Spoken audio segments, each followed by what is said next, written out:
युवा पीढ़ी को सनातन धर्म पर गर्व करना सिखाने की आवश्यकता। आचार्य नरेश मंदसौर। देश की समस्या पढ़ाई नहीं बल्कि संस्कृति पतन है। हमें अपनी संस्कृति और धर्म पर गर्व नहीं है। युवा पीढ़ी को हमारे महापुरुष हमारी सनातन संस्कृति पर गर्व करना सिखाना पड़ेगा। उक्त बात हिमाचल प्रदेश से पधारे आर्य समाज के मूर्धन्य विद्वान आचार्य आर्य नरेश ने आर्य समाज मंदसौर में आयोजित धर्म सभा में कही। आचार्य जी ने आगे कहा, वेद किसी जाति समाज या महजब का ग्रंथ नहीं, सार्वभौमिक ग्रंथ है जो वसुधैव कुटुंब का संदेश विश्व को देता है। आचार्य जी ने आगे कहा कि आर्य समाज कोई पंथ नहीं है, आर्य समाज एक आंदोलन है जो समाज को पाखंड रूढ़िवाद से बचाता है। आर्य समाज सनातन का सच्चा रक्षक है। आचार्य जी ने कहा, हमें मांसाहार से बचना चाहिए। सभा को आचार्य मुकेश आर्य बुड़ा ने भी संबोधित किया। आचार्य जी का स्वागत प्रधान मधुसूदन आर्य, मंत्री राजेश पालीवाल, रविंद्र शर्मा, वीरेंद्र आर्य, रामनारायण चौधरी, दालूराम लिलोरिया, सुनील गुप्ता आदि ने किया। ओम प्रतिष्ठा।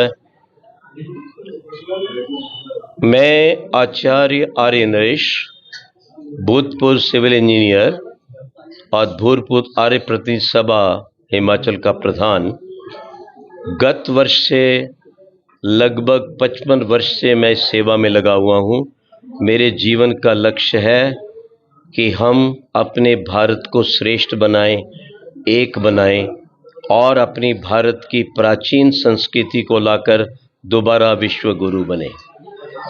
और वो 5 सूत्र हैं जो हमारे देवों के सूत्र हैं, वो मैं बताता हूँ।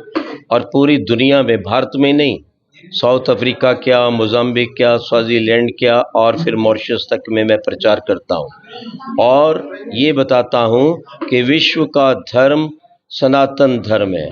विश्व का धर्म सनातन वेद धर्म है, वो ईश्वर द्वारा दिया गया है।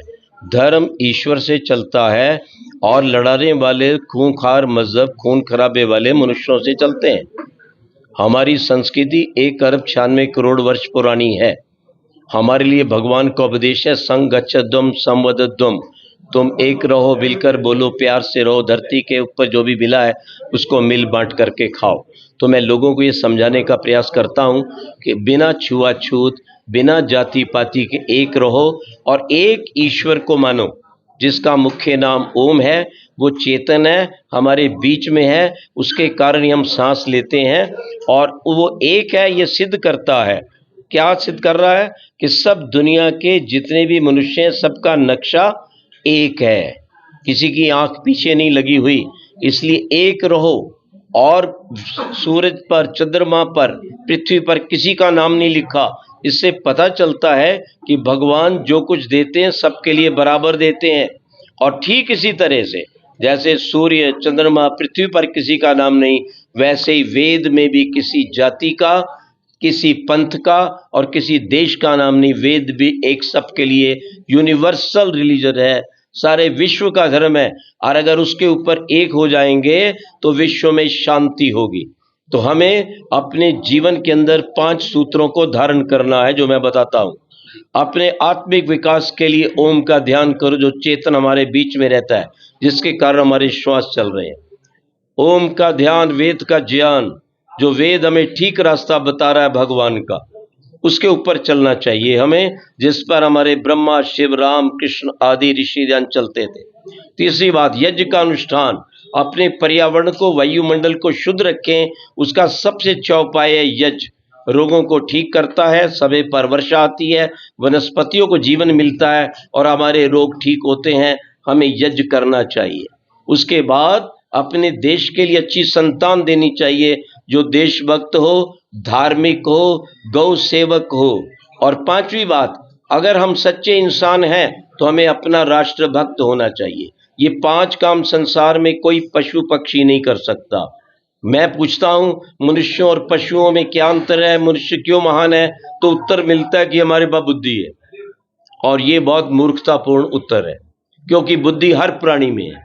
बिना बुद्धि के चींटी नहीं है, वो चीनी खाती है, नमक नहीं खाती। चूहा कभी बिल्ली से हाथ नहीं मिलाता, आओ बहन जी खेलेंगे, उसके बाद बुद्धि है, मार देगी। रसोई में आकर बिल्ली कभी पानी नहीं पीती, दूध पीती है। यहां तक ध्यान रखो, ये कुत्ता बिल्ली के बच्चे इनके सामने दूध रखो और चाय रखो, दूध पिएंगे, चाय आपके बच्चे पिएंगे। सबके पास बुद्धि है। कुत्ता 4 टांग वाला घर वालों को नहीं भौंकता, जिसकी रोटी खाता है अपने मालिक को, बाहर वालों को भौंकता है। लेकिन कुछ 2 टांग के ऐसे कुत्ते हमारे देश में जो हमारा खा के हमें भौंक रहे हैं, उनका प्रबंध इस बार हो जाएगा।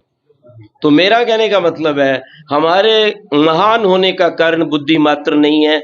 कपड़े लत्ते तो पशुओं को भी पहना दिए जाते हैं सर्दी में। हमारे महान होने का कारण ये 5 सूत्र हैं। हम सच्चे इंसान बने, 5 सूत्रों को धारण करें, मिलकर रहें, शांति को स्थापित करें और अपने देश को पुनः विश्व गुरु बनाएं। ये मैं उपदेश हर नगर, गांव और सब जगह, मंदिरों, मस्जिद और चर्च में भी मैं जाता हूं, वहीं भी ये उपदेश देता हूं। क्यों? ईश्वर का उपदेश सबके लिए बराबर है। अगर इसको मान लोगे तो आनंद में रहोगे। ओम शांति शांति।